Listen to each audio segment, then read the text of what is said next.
All jokes aside, I'm just here to tell you 3 stories today. And hopefully these stories can inspire you, can challenge you, because this is what I do. I challenge you to step out of your comfort zone. And this is what I'm going to do, hopefully, through these 3 stories. Number 1, the first story is how Jesus fed the multitude with 5 loaves of bread and 2 fish. And number 2 story is the Step 30 founding story. Number 3 story is my personal story. So let's start with the first one, okay? So, who has heard of this story? How Jesus fed the multitude with 5 loaves of bread and 2 fish. In Chinese, it's called 五饼二鱼. I know a lot of you are non-believers, but I think even non-believers know this story because a lot of the coffee shop, a lot of restaurants would use this name. Okay, so a lot of people know that. But basically, the story goes like this. Jesus was going around preaching and talking about the kingdom of God, and also there was a lot of people seeing the signs and wonders, so they followed him. So one day, he went to a place where it was time to eat. So he asked Philip, his disciple, saying, hey, where are we going to get the food to feed all these people? And he said, man, even more than half a year's salary would not be able to buy enough food for everybody to take a bite. There's not enough money. There's not enough food.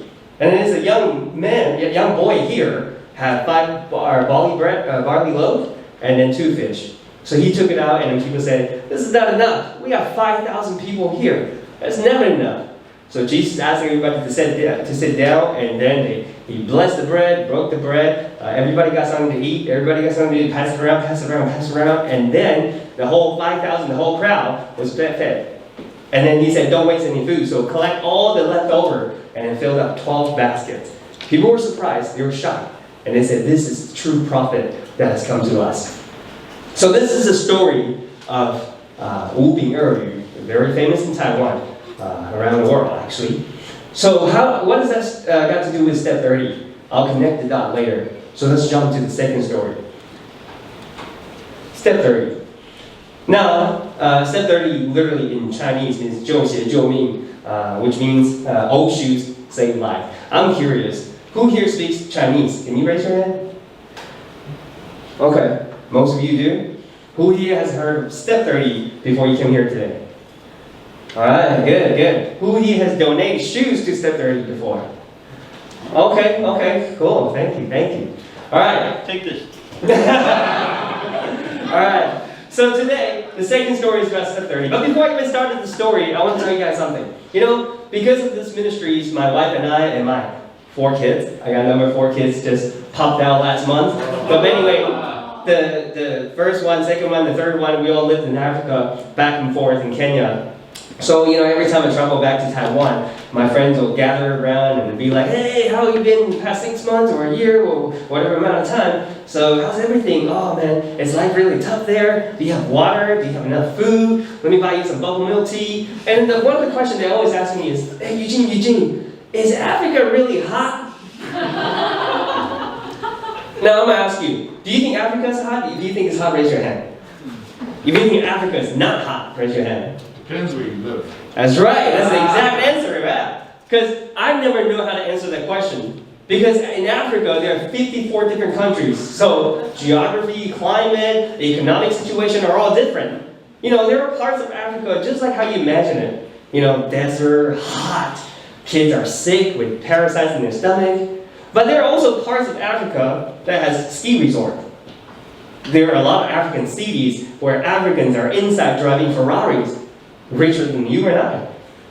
You know what I'm saying? So I can't ask you the question, is Asia safe or dangerous?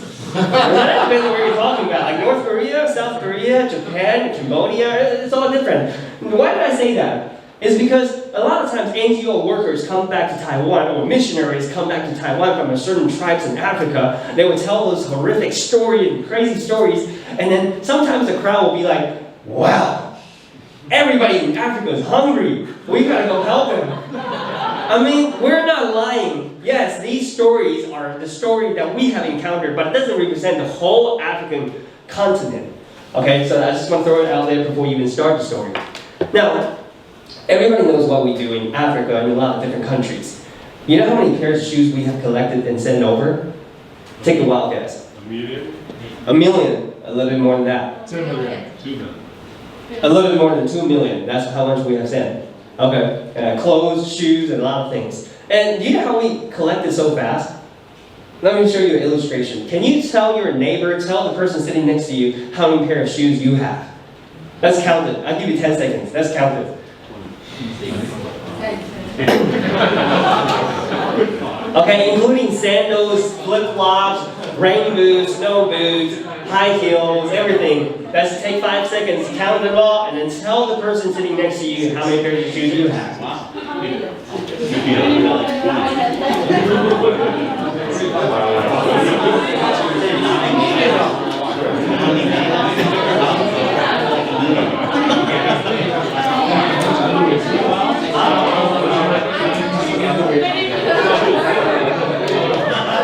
3 more seconds. All right. Most people have stopped talking. Some are still talking. They're probably still counting a lot of shoes, huh? All right. Let's do a light poll right here. Okay. If you have more, or including 3, more than 3 pairs of shoes, raise your hand. That's everybody. What about 5? If you have more than 5, keep your hand up. Okay. 7, 10. All right. 13. Whoa. Wait. Some people are just like, no, I'm not gonna raise my hand. Come on. 13. You told me 20. All right, put your hands down. We don't want people to feel condemned now. All right, okay. You guys have a lot of shoes, but you guys are not the group of people that have the most shoes. Because I remember there was one time I went to an elementary school, 600 kids. I asked the same question, and I started counting 10, 20, 30. The whole school put their hands out, except for this little kid. And I was like, "Do you really have that many pairs of shoes?" And he said, "My family owns a shoe store. We got hundreds of shoes, thousands." And I was like, all right, that doesn't count. But in Taiwan, honestly, everybody has about at least 3 or 5 pairs of shoes, right? And we're so wealthy in the sense that if you buy a new pair of shoes, you wear it, and it's not comfortable, you try a second time, third time, 5th time. Are you gonna keep trying it? Probably not. You're just gonna leave it in your shoe closet or wherever you leave your shoes, and then until it rots. Okay, so this is why we have collected over 2 million pairs of shoes in a short amount of time, because we all have a lot of shoes. So how did the story start? It started from this handsome guy, because he's my father-in-law, so I gotta say that. So as you can see, my wife is Canadian. My father-in-law is Canadian. He has been traveling around the world, especially third world countries. We're talking about India. We're talking about like South America. And then the past 7-8 years, he's been to Kenya and Uganda to preach the gospel. And in the process, of course, you can't just tell people, Jesus loves you, and you're hungry, that's your business, I'm gonna go. No, you gotta feed them physically, right? You gotta provide for their physical needs. So we started feeding them, so we started building schools, digging water wells. And then 6 years ago, when my first daughter was born, so my father-in-law came to visit me. My father-in-law came to visit me, and then we started talking how everything was in Africa and how the school was going. The kids were all doing good. The grades were up. Their English level was improving. However, there was only one problem. All of their feet are rotten. Let me show you some pictures.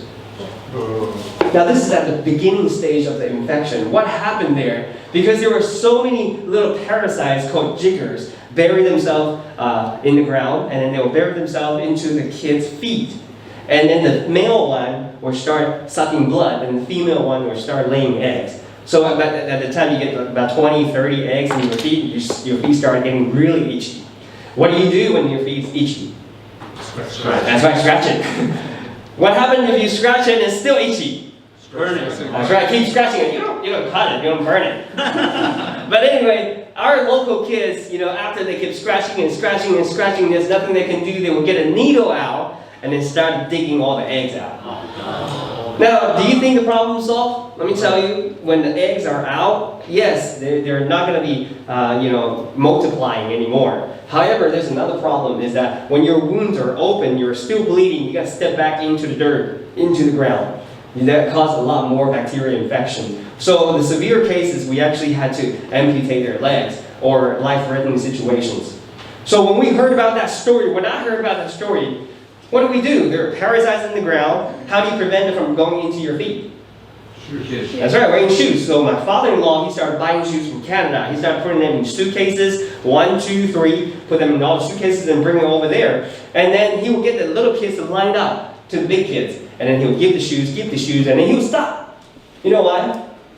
No more shoes. There's no more shoes. There's not enough shoes. Because at the time, we already built about 3 schools. So we're talking about 600 to 700 kids. You can never bring enough shoes through your suitcases. So I found about the situation, so I thought about you guys. You know, some of you guys still have your hands up after 15 pairs of shoes. So I was thinking, you know, Taiwan has a lot of shoes. So this is what I did. I put a poster, I designed a poster, and I wrote 旧鞋救命. Like I said, old shoes save life. So I basically described what we were doing in Africa, and then how we're cleaning their feet, and how we're sending shoes to them. So this poster goes out there and said, if you have spare shoes at home that you are not wearing and they're still good, please send it to us. We can send it to our kids in Africa, in the mountains.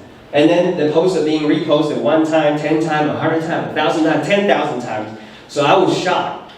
But then I'll talk to my wife. I said, let's wait and see if there are actually shoes coming in tomorrow. And then the very next day, outside of our house, 3 delivery trucks stop by, start pouring out all the shoes. And then you got all different companies collecting shoes all over Taiwan for us. And then hundreds and thousands of packages every day in our front door. Now, in Taiwan, when you receive 1 package, what do you have to do? You got to sign your name 1 time. When you receive 3,000 packages, what do? You got to sign 3,000 times. Now, for my Chinese speakers here, I'm very grateful. My mom named me Yoren, not Guolong. Which means my Chinese name is really easy to write. So anyway, of course, we don't really sign all of them. We ended up using a stamp. So we didn't expect that. And then the very next day, you know, my wife and I, we got onto the local news. The news started saying, this couple is doing amazing work. They're doing this jigger campaign. They're collecting old shoes. If you have shoes laying around doing nothing, send it to them. Let me show you what happened after that. So, I always joke around saying that during that era, that period, my families were always really healthy. Because we had to go climb a mountain every single day. But anyway, that's me on top of that mountain. And the location of this place, the exact location of this place, is my brother's living room. So you can't see it here, but you know, his couches and everything's buried underneath. So I'm always very grateful looking back, you know, years later, looking back, reciting, telling the story now, I'm always very grateful. I'm grateful I put down his address instead of mine. Because his house just got flooded. But anyway, my brother owns a computer shop. So his old customers will actually go past him and say, oh, you don't do computer business anymore? You do recycling now? So anyway, that's what happened to my brother. We didn't expect this. None of this. Which means there's a problem now. Because think about it, to send 5 pairs of shoes to Africa is easy. You packed it, you cleaned it, it's easy. Now I got 50 to 100,000 pairs of shoes laying in my brother's house. What do I do? So I need hundreds of people, hundreds of volunteers. So I called up this church, that brother, that uncle, that friend. I've been seeing you for a long time. Come over here. And then set them up. But anyway, and then the second problem is this. How much money do you think I need to send these shoes? Right? I got to send 2 containers, 40 feet containers, high Q, that means higher quantity. So we're talking about $500,000 to $1 million. Sorry, Taiwan NT, $1 million NT. Now, if you have read any articles about me, the founder of Step 30, usually they'll let you know that I was a low-income family. Now, the reason why I was low income, not because I had some sort of problem, but it's because when my wife and I first got married, we have decided most of our time was devoted into church service. Most of our time was devoted into community service. So we were making income, you know, 22K, that's what they say in Taiwan, 22K minimum wage. So we're happy about this kind of lifestyle. So what do we do now? What do we do now? We need so many people, we need so much money. What do we do? So with my wife, I kneel down. Of course, I don't kneel down to her, I was kneeling down praying. So I knew that I started praying and seeing what am I going to do, what am I going to do? And I asked my wife, should we give up? But then she said, no. You know, God has already opened up the door. God has already prepared all this for us. And in Taiwan, you got thousands and thousands of people that are looking forward to the day all these blessings that are being sent out. Especially my brother. We're all very looking forward to seeing this come true, right? But anyway, so I feel like we can't give up. At the time, my wife was pretty cool about it too. So we talked about it, and then we said, okay, let's just get our bank money, check out how much money we have in the bank, get all of them out, send them out. And my wife said, yes, no problem. So we did. We sent them out. That's the day. That's the last shipment of the volunteers, last group of volunteers. And then as we threw in the last pair of shoes, close the door. My brother walked over there, sat down on his couch. And we finally sent it over. And if you know your geography, sending from a Taiwanese port to Mombasa port, it takes about a month. And then with all the paperwork, and then you also send it to the desert, send it to the tribes, different tribes, villages. It takes about 3 months. So at that time, I already forgot about all this stuff. I already went back to church. I already went back to work. Until one day, I went home, I turned on my computer, I received an email that reminds me of the situation. Look at that. It's the school principals sending the email. It's the pastors of all of the churches that send me emails. And it's the orphanage leaders that are sending me emails.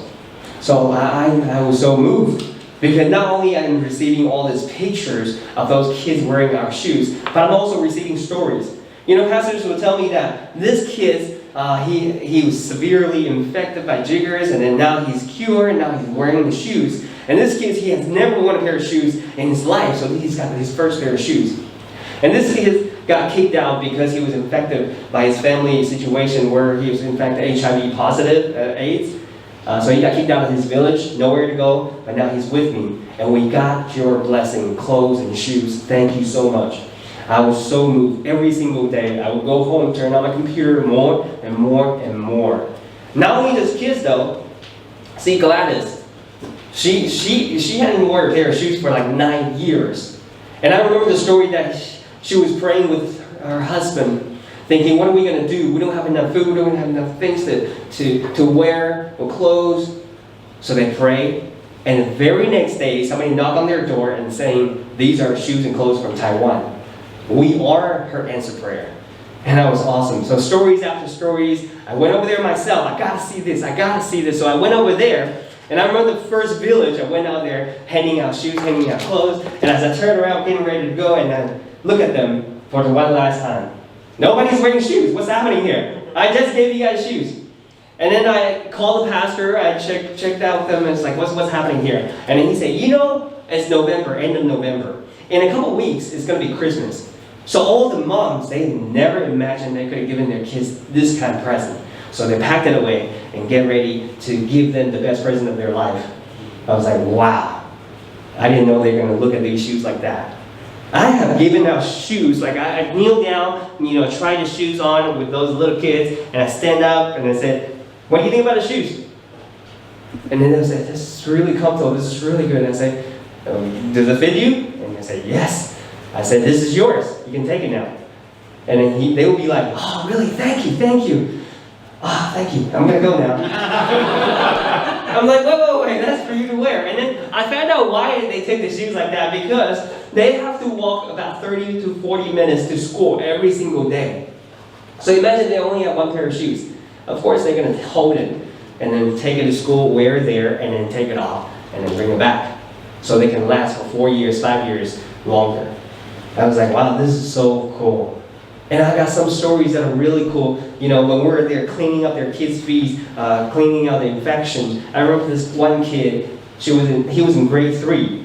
He was being carried inside. He couldn't even walk because at the bottom of his feet, they're all rotten, dead skin. And we had to use a knife to cut up all the dead skin. And the kid was crying too. And one of my rules in my organization is that we are not allowed to cry in front of them. So, the pastor's wife was there too. One of our pastor's wife was there. And as the kids were crying, she would have to get up and go away and then just gather herself and then come back to that. And the kid kept crying, and she had to put on a smile, continue to chat with him. And a couple times later, of course, we got out all the worms, we bandaged him, and then gave him a pair of shoes. And that's not the end of the story though, because we got second and third and fourth checkup. At the end of 7 months or 8 months later, the last time we saw the kid, he was already running around with a pair of Taiwanese shoes, playing soccer with his friends. That means he now has the ability to go and receive education. He now has the ability to walk and fetch water with his mom. So it's a lot more than just giving a pair of shoes, but it means a lot more the potential of how his life will go on. And these are not my story. Because every time we're in the front line, seeing kids doing all these things, I always think about who are the people that are actually giving us shoes. Because I live there, I don't get to see you guys. So every time that I get the opportunity to come back here and ask that question, who has donated shoes to us? And I always remember where they are, right there. Can we give them a round of applause?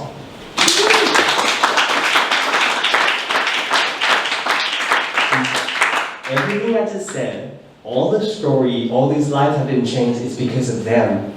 It's because of the people that are supporting us anonymously. I don't even know where they are. And it's my privilege to be able to stand here today and on behalf of my staff and all these kids that I have helped and say thank you to you guys.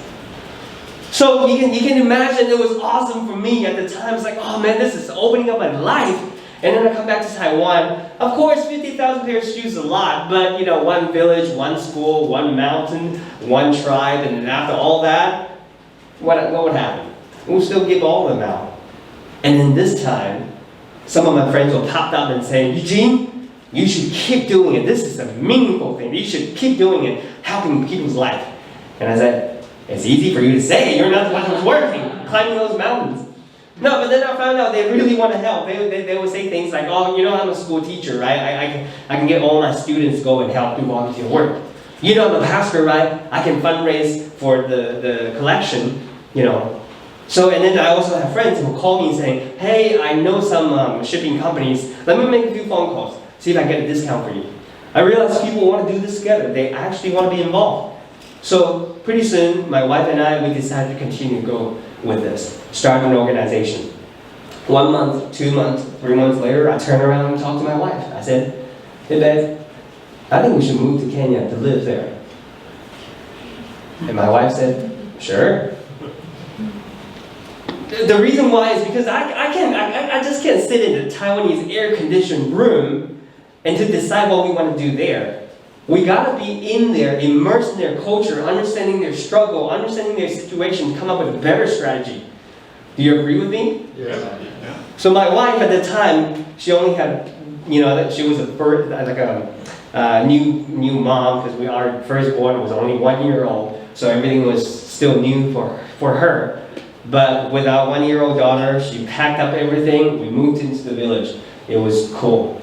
My wife was really cool about all this. So anyway, we moved there, and this is the food that we would eat. And then this is the village school, just to show you what kind of village that what we're helping, that we're encountering with. And then I gotta tell you, man, my wife, she's really, really something. Let me share something about my wife, just very quick. I have a little bit of time. Because when we first moved there, you can imagine, first time being a mom.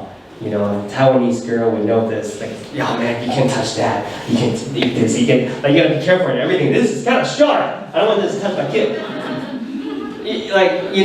And for my wife to be a mom for the first time, to bring our kids into the village, it's a lot of problems and disease and struggles. And I remember, other people asking her, what was the hardest thing about living in Africa? Her answer surprised me. She would say is sometimes, remember the first time we went to an orphanage, And as we went in there, we sat down. My daughter would just let her go play with other orphanage kids. And then we would listen to the pastors talking about all those horrific stories, crazy story, how, the other day, we just had a young girl got kicked out of her village because she was infected with HIV. It's AIDS positive. Oh, okay. And then we found her on the street. It's terrible. And then after all the stories are done, and then we walked out into the front yard, my daughter was playing with all these kids, because they'd never seen white kids. We're all considered white there, so I'm white there too. So anyway, they never seen the white kids, so they were hugging and holding my kids, running around, playing with her. And then there's one kid in particular, she was really fond of my daughter. So she was sharing everything with my daughter too. Lollipop. and then the pastor walked out and like, oh, that's the kid that was AIDS. Now, listen, we're all educated people here. We know AIDS doesn't pass to you like that. However, as a first-time mom, my wife was like, oh, is that okay? So she would go around and was like, that's okay, right? That's okay, right? I was like, yeah, that's okay, no problem, don't worry about it. That night, we went home, we thought about the whole process, the whole situation. We were ashamed of ourselves. Why?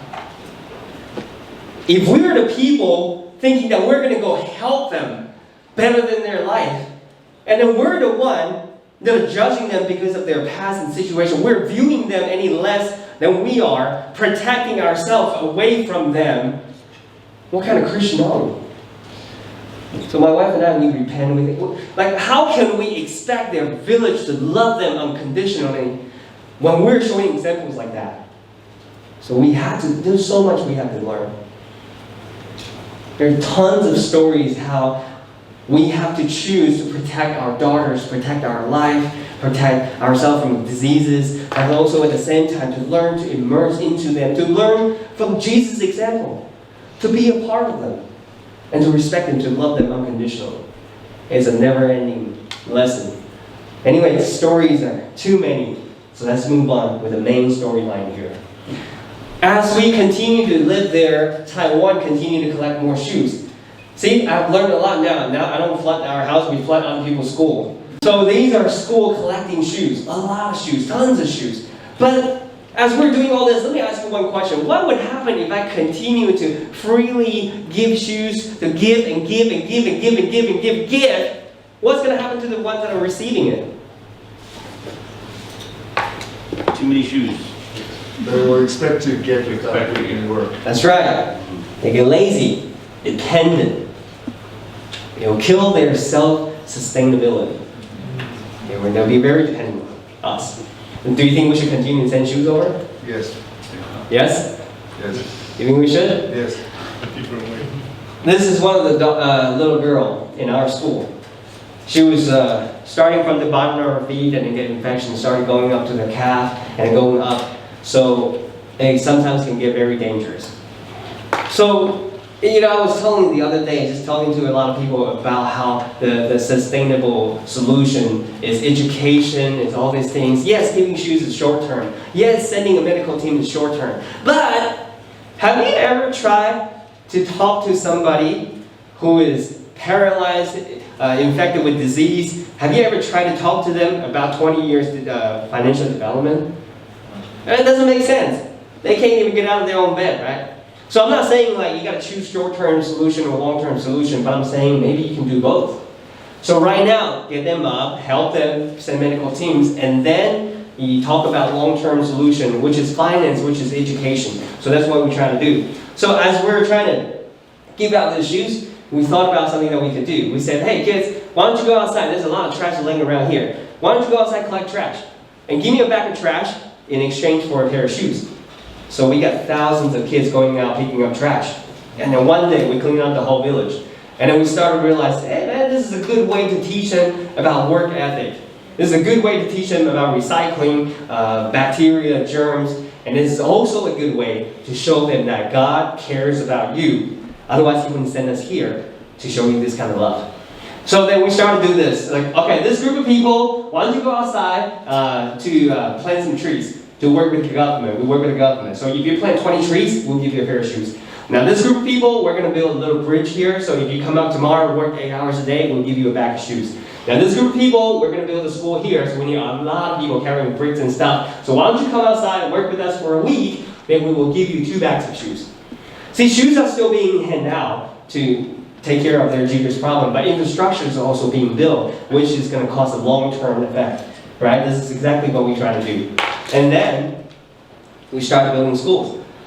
See, the shoes and clothes you have gave us are sent over through container, and when the shoes are distributed, the container will land it with window, open it up with window, doors, roof, and turn it into a workshop, turn into a Sunday school, turn into a computer lab. And that's the kind of education that's going to change it in 5 to 10 years. And of course, we don't just stop there, because we realize a lot of the people, after we treat them, we think we've done a good job. Yes, high five, yay! And then we see these very same kids being treated, now they have no problem with their feet, and they go out about to drink dirty, bacteria-infested water. They're still going to die from that. Which means poverty, everything is intertwined together. You can't just solve water problem without solving food, disease, or educational problem. Everything is intertwined together. You can't just expect to solve one problem and then thinking their life's going to be better. So we started digging wells for them, providing clean water. And also, we realized some girl, they would drop out of school because they don't have sanitary pads. What they would do is they would sit on the ground, let the blood flow back into the dirt ground. Or they would use sponge, dirty rag, animal skin, all kinds of stuff to, shove into their body, stop from bleeding. And so that kind of causes all kinds of infection. And at the same time, you have a 30, 40-year-old guy popping up and saying, hey girl, if you would sleep with me for a night, I can buy you some sanitary pads. Girls at the age of 20 already infected with HIV. Or they're already a mom. So that's not even talk about education, better future. They have responsibility now. So it's very easy. Like it's like $2, like sanitary pads. So my wife and I, we started buying sanitary pads, like 1,000 pads here, 1,000 pads here. How many do you want? 5,000 right there. And then that very same month, we gather back our thoughts and talk about it. That doesn't work at all. Doesn't work at all. Why? Why do you think it won't work? It's not sustainable. Doesn't matter how many pads I gave out today, 50,000 pads. Next month, it's going to turn to 0 again. Right? We don't have that kind of money to be burned away, to give away. So we started making sanitary pads with local material, local fabric, local needle, threads, everything locally made.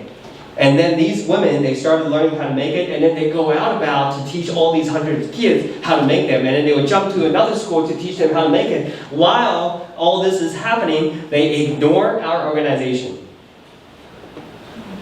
How do you think that made me feel? Awesome! No, seriously, this is exactly what we want to see. They use their local resources to solve their own local problem without foreigners' help. That's exactly what we want to do. Every NGO worker's, every missionary's ultimate goal should be not helping Africa. That's exactly what we try to do. Of course, they have problems now. Let's stand them up. Let's give them the system and keep them running so one day we can go instead of continuing to be there for after 10, 20, 30 years so that they are dependent upon all those Mzungus, which means white people, me. That's exactly how we should think. Doesn't matter whether you're building a church, you should build them up, disciple them, and then leave them running their own church or an NGO or any charity work. That's exactly what we're trying to accomplish. But then, so with that in mind, we start teaching them how to raise chicken. Why? Because you will have chicken, egg, and an egg will have more chicken, chicken will have more egg, more chicken. Anyway, so Helen, starting from 5 to 100, and then last time I saw her, she sold half of her chicken having 4 sheep, and then she started buying cows. So that means she's sustainable now, self-sustainable. And then also we teach them how to do farming. That's exactly what we're trying to do.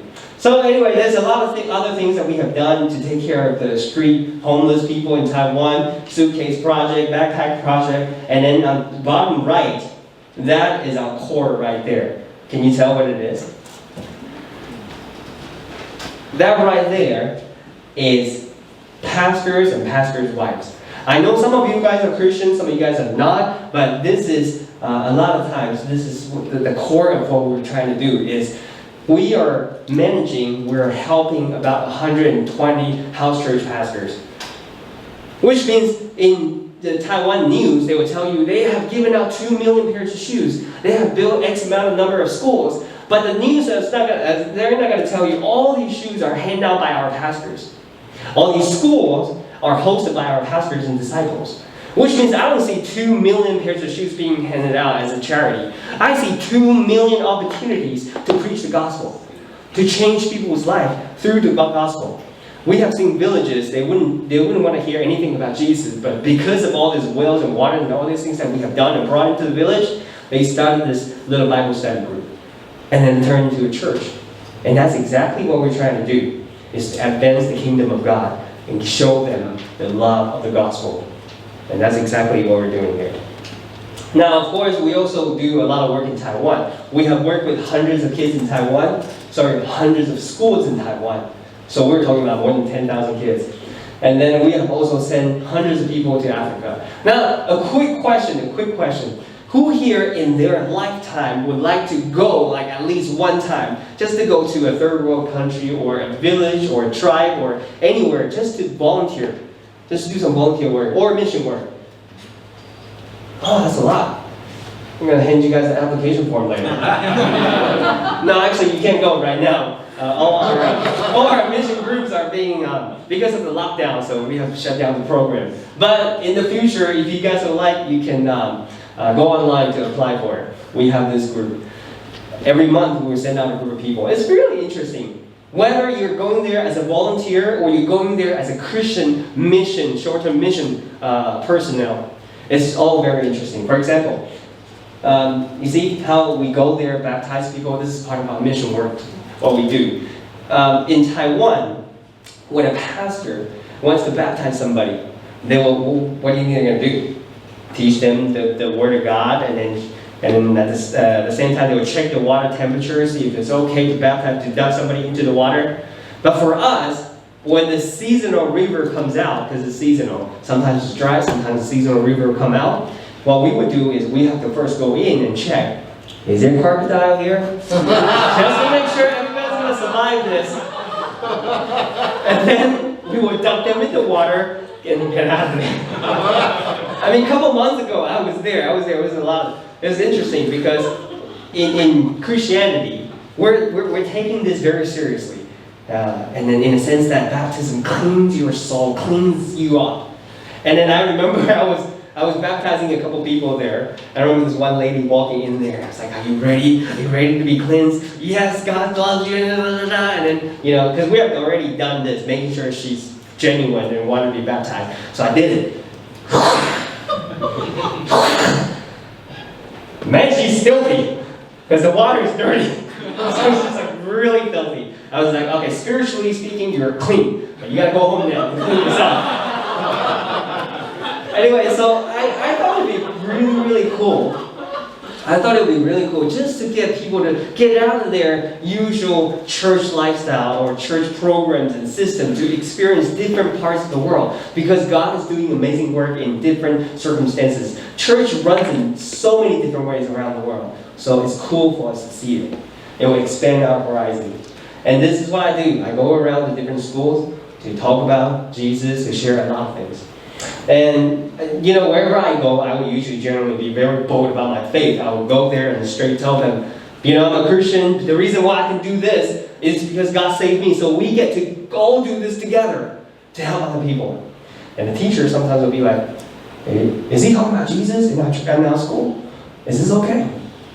In this very picture, I remember they are about to start packing up the shoes and clothes. So at the time, with the principal, the whole school there, I said, all right, guys, we're going to do this good work right now, so I want everybody to bow your head. Let's pray. And I'm sure the principal was like, am I praying in my school? But But so far, I haven't been kicked out here, so I thought it was really cool. God has opened up door for us to continue to go in there to influence our generation. Well, I remember this one time. I was being really bold. I was saying all this, yes, God saved me. Yeah, man, I was a graffiti kid down the street being chased by the police. Now I get to help other people. Yes, it's all because of Jesus. And after this is done, I remember this one auntie, mom, or just from the very back, run up to me. Hey man, I'm a Christian too. I'm like, what are you, undercover? But anyway, it's really cool to be able to do that, to travel to a lot of places, to America. I was supposed to be in Malaysia this month, but it got canceled, so I'm here because of the lockdown. But I get to do a lot of things, see a lot of places. I'm really, really grateful for what God has done in my life. Last story, you remember? Take a guess. Apple Daily, that's our 苹果日报, that's our news, right? Or 一周刊. These kind of, in Taiwan, we all know that they like to use provocative words or words that are really, really provoking. And you know how they describe me? When they talk about the founder of Step 30, there are some key words. I almost see them every time, every different articles. You'll always see them. Tattoo, bowhead, low income, or graffiti kids being chased by the police. Didn't graduate high school dropped out. Now that's all me, that's all part of me. This is me when I was 15. So what happened? What happened? Well, what happened to all these, name tag, all these words, descriptions about my life? How did I turn from that to what people say, some guy started a foundation, building churches, building schools in the desert, or I was nominated a couple years ago as the 10th most outstanding young person in Taiwan. So what happened? Well, what happened there in between? That's the last story I want to share with you. When I was 18, I was in Australia. I lived there. I was looking for a basketball court. So I walked into a basketball court full of graffiti. So I walked in there. I was like, oh man, this place is cool. I can play basketball here. And then I saw a guy covered with tattoos. So I started playing basketball with him. And then I realized I was tricked into a church. This is a church? You're a pastor? So I was not interested in Christianity at all. But I was very intrigued by this guy's life, Alex. You see, I was like, how can you be a pastor? You come with tattoo, you're last generation, your dad, your grandfather, you're all gangsters. I mean, when he was 3, his dad was killed right in front of his house. And then his mom was an alcoholic. And his brother was also in the gang too. So what happened? How did you go from there to becoming a big brother to the whole community? So he told me about his Jesus. I was like, okay, it's interesting. And then I started meeting other people. You got gangsters, prostitutes, or people who have broken heart. They all told me the same thing, Jesus. So I was like, okay. So one day I was so intrigued, I was like, okay, is this real or not? So I didn't know how to pray. Growing up in Taiwan with a traditional religious background, I didn't know how to pray. So I just basically said, okay, God or Jesus, whatever your name is, if you are real, I'm genuine. Like, I really want to know if you're real. If you are really as exciting as what Alex said, show it to me. With all my sincere heart, I prayed and I fell asleep. The very next day, nothing happened. I know when we hear stories, we want to hear cool stories like thunders, lightning, something happened. But I know as Christians here, sometimes they will fast for 20 days and then pray for 20 days, and then what? Nothing happens. No, even though nothing happened, but I feel like Alan was showing me so much love. The church was showing me so much love. I'm really intrigued by this faith. So eventually, I got to really encounter Jesus in the sense that I get baptized. I became a Christian. That's it. I'm sold out for Jesus. And then looking back now, honestly, this is about like 12, 13 years now. Looking back now, and last year, I got to be in Silicon Valley, California, one of the largest stages, or even some of the TV stations, to talk about what I do. Also last year, I was in Papua New Guinea in a small remote island drinking rainwater, seeing a church being born out of the first group of missionaries going in there. I mean, I have seen some amazing things. I have helped a kid who would die if we wouldn't provide clean water to them. It's amazing. Even here, standing here, talking to you guys today about all these crazy things. That's God right next to me, in my ear, shouting, this is how real I am. So I strongly suggest you, because Lester told me that half of you, even more than half of you guys, are not Christian. So if today you being here, listening to all these stories, and you go home, I strongly suggest you, in your sincere heart, pray and say, God, are you really that exciting? Just like that bow-headed guy said. I want to experience you. If you pray with your sincere heart, I guarantee you, you know what's going to happen tomorrow? Nothing. Nothing. But hey, let's continue to come here to talk to Lester, continue to find a church or talk, to read about Jesus, to read about the Bible. Maybe one day, maybe 10 years from now, you would look back and say, He is real. Because I have done the things that I could never imagine. So I hope that's what you would get to experience. Anyway, after that, my pastor spent a lot of time with me, discipling me, so I learned from him. I spent a lot of time discipling a lot of guys. Now this is not a picture of me joining a gang, this is a picture of me joining a church, okay? It just happened, they all look like this in my church. Some of the churches are more conservative in Taiwan, so if they see my tattoo and things, they'd be like, Eugene, wouldn't you stand out like looking like this in the church? And I thought about it. There's actually no one that has no tattoo in my church. I'm not saying you have to get a tattoo to join us. That's like a gang like. But I'm just saying my pastor happened to kind of cater to all these kind of kids. So I opened up my house. All of them can come to my house. If they get kicked out of their house, they can come to my house and live with me. So, sometimes my house is really, really small, like double this square. So it's a really small, tiny place. I pay for my own electricity, pay for my rent. I was 18 at the time, so I had all these guys sleeping with me. Sometimes 5 of them. So just to go to the bathroom, you gotta step over them like crawl. But anyway, I remember this one time, because I don't love my house, right? So I studied during the day, work at night, and then I went home, very tired, opened up my door. Oh man, I've been robbed. Everything's a mess. And then I look at my computer, it's still there, my TV's still there. I open up the fridge, all the food is gone. So I started making a few phone calls and realized some of the kids, they came to my house and then say, oh, Eugene, we were looking for you, but you didn't show up, so we had a party there, and then we left. I was like, okay. So they know they can come to my house anytime they want. I remember there was one time too, because some of them live there. I remember this one time I went home, same thing, after I studied, after I worked, went home. There's a young guy standing there looking at me saying, Eugene, don't get mad. This is when you know you should get mad. He's like, what did you do? And he's like, I gotta show you something. So I went in there, I saw my bed frame snapped in half. I was like, what did you guys do? And then I saw a big hole on my wall, this big. I was like, what did you guys do? And he's like, we were just playing. That was an accident.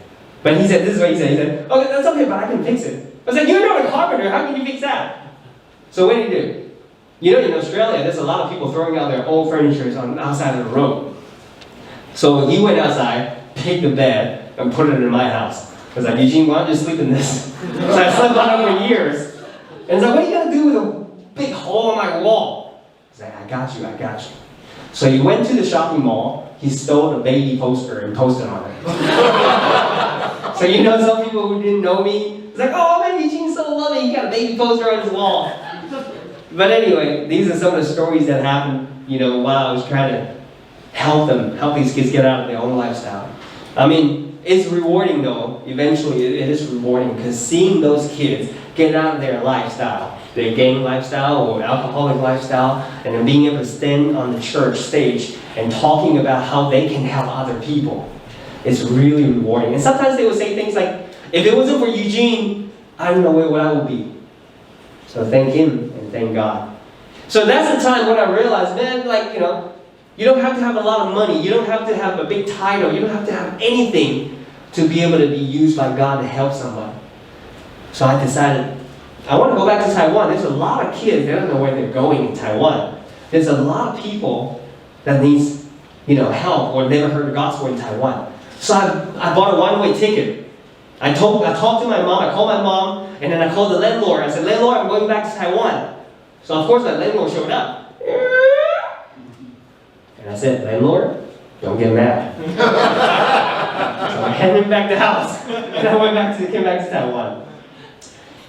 As my time running short tonight, there's so many stories I wish I had the time to tell you. The time that my wife got malaria, my 1-year-old daughter got malaria. We have seen some robbery situation, disease. Of course, the time that you went into the village, the first group of people receiving Jesus, clapping, receiving life, new life. I mean, there's tons of stories that I can tell. We have saved enough money to finally want to build a school, and then the very next day, the bank shut down.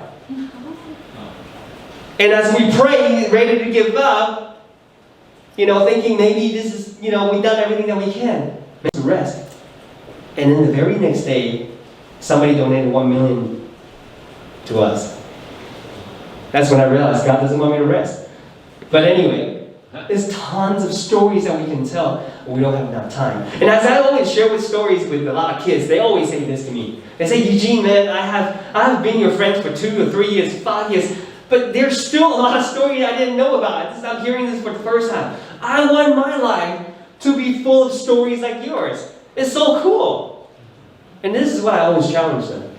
I said, everybody wants to live a life with a lot of stories, full of stories, but nobody wants to live the kind of lifestyle that comes with all the stories. Everybody wants to see the signs and wonders and miracles from God. Nobody wants to get up 5:30 in the morning to pray. Everybody wants to experience this experience with God, but nobody wants to pay the price. Who wants to live the kind of lifestyle that comes with all these stories? And I always say to the university students too, I said, hey, do any of you want to graduate from university and find your first job getting paid 22,000 NT? And then you have to work your butt off, 10 o'clock, 11 o'clock, 12 o'clock, 1 o'clock. I didn't even get home to eat my dinner until 11 o'clock last night. So I didn't go to bed till 1 or 2 o'clock. And then I have to get up very early in the morning, a lot of pressure, a lot of work, a lot of things on my shoulder. And then as I go to work, good people still fight too. So there's a lot of arguments I got to deal with. And finally, I built a school. I even paid my own money to build that school. And you think this is done? Check out internet. News articles. There are going to be people criticizing your work. Saying you're not done a good job. You haven't done a good enough job. And all that kind of pressure. Even if you cry, nobody will see you. And I said, has anybody dreamed of having a lifestyle like that? Or you guys just want to get out of university, find a job that pays you 40, 50,000 NT a month. After 6 o'clock, you get to go home. Hopefully your boss doesn't bug you, and you get the leisure time to go travel in Japan. Is that the kind of lifestyle you want? I said everybody wants to tell the story, but nobody wants to live the kind of lifestyle that gets to tell the story. Everybody here knows every 5 seconds there is a kid dying in Africa. But you know what would happen if somebody here dared to stand up and say, God has called us to take care of orphans and widows, so this is what I'm going to do. And you know what's going to happen to that person? If he's lucky enough, or if she's lucky enough, she'll actually fundraise a million NT to actually build a small school. And then after he or she got done with the school, people are going to say this. Why is it 600,000 NT is in the actual building of the school, and 400,000 is in the administration? I don't think that's right.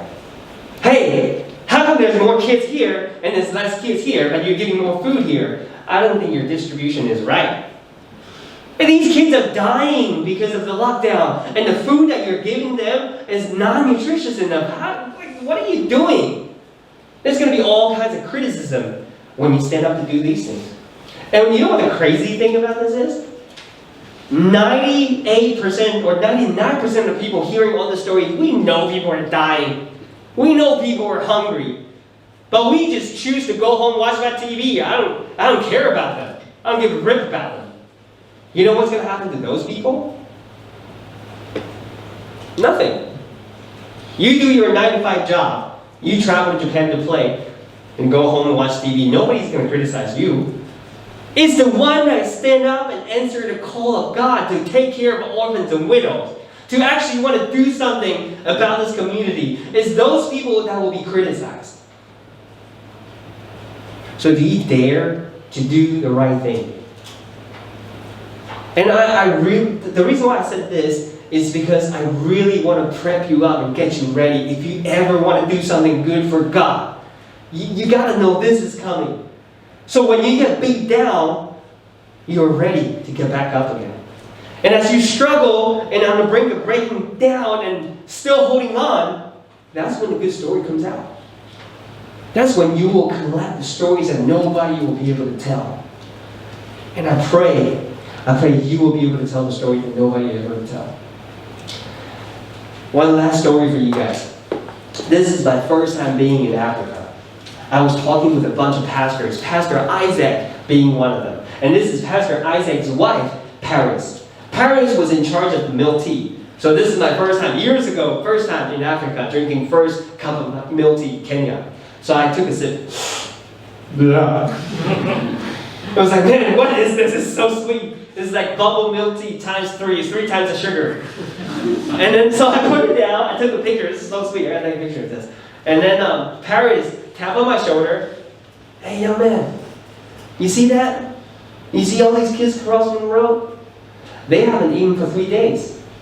So this milk tea, you can't waste it. And I turned around and very seriously I said to him, no, man, I just never drink such amazing things. I'm just saving it for later.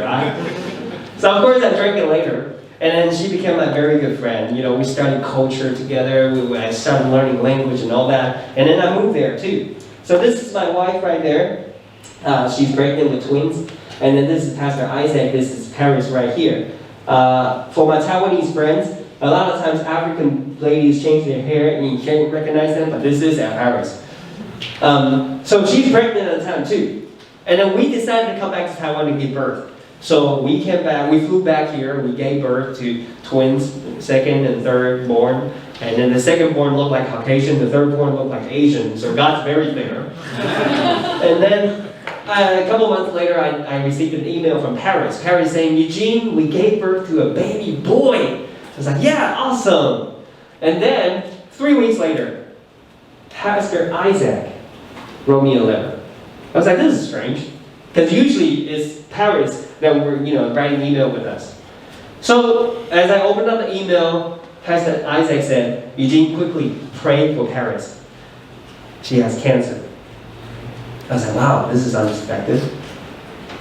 And then a couple weeks later, the second letter came in saying, Paris is dead. So this is my first friend in Africa, dead. Even now, when I travel there, if I see Pastor Isaac, I would ask him how he's doing, how the church is doing, if he's tired, because there's a lot of kids he needs to take care of, and the community. Being in Africa, I've seen so many people pass away. Last month, one of our school principals' son just passed away. Every year, every couple months, somebody passed away because the shortage of medical resources. It made me realize how short life is. I'm 33 now. I know for a lot of you guys, I'm still kind of young. But really, a lot of times, every couple months, I would talk to my wife. Seriously, I would say, hey, babe, do you think we still have much time? How much time do I still have? I gotta be quick. I gotta do some more things. I don't know when I'll be called back into heaven. Because as I see one of my other friends, each of them getting called back to heaven, I know how short life is. And I also realized at all these funerals, I realized one thing. Nobody at the end of their life is counting how much money they have accumulated. Everybody's counting stories. You know what I'm saying? In my funeral, nobody's going to say, hey, remember what car Eugene used to drive? Remember what house, what kind of apartment, 3-bedroom or 2-bedroom? No, everybody's going to be in my funeral, talk about that time when we provided clean water to a village that are dying. Everybody's going to talk about that time when we first brought the gospel into a village that had never heard the word Jesus. These are the stories that we're going to look back on. So for you tonight, your resources, your time, everything about you, what kind of story are you creating at the end of your life? You see? Remember we said 5,000 people are hungry. And this young boy took out his 5 loaves of bread and 2 fish. And people are looking down on these things and saying, that is not enough. I remember when I first saw these kids dying in Africa, my wife and I, we jumped out and said, we got to do something. You know how other people encouraged me? Some people said to me, Eugene, charity is for the rich. You're making 22,000 NT a month. What are you going to do? Eugene, what are you talking about education? You didn't even graduate high school.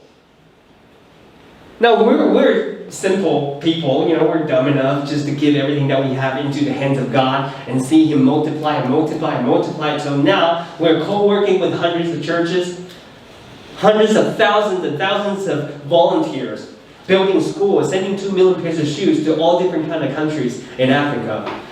Because God has done an amazing work through my 5 loaves of fish and 5 loaves of bread and 2 fish. I guarantee you have something in your hand today that even though people might look at you and saying, you're too young, you can't do this. Or you're too old, you can't do this. You're just a stay-at-home mom. You're too busy, you don't have enough time. People are going to look down on the resources that you have, thinking you cannot do this. But let me tell you, if you're courageous enough, put it in God's hand and see how He transformed this and changed other people's life. So if there's one thing you can learn about my life, like such person, like I said, dropped out, no money, no position. If God can use me, then we know one thing. God doesn't use somebody who's perfect. He uses somebody who's willing. So the question today is, are you willing? Thank you, everybody.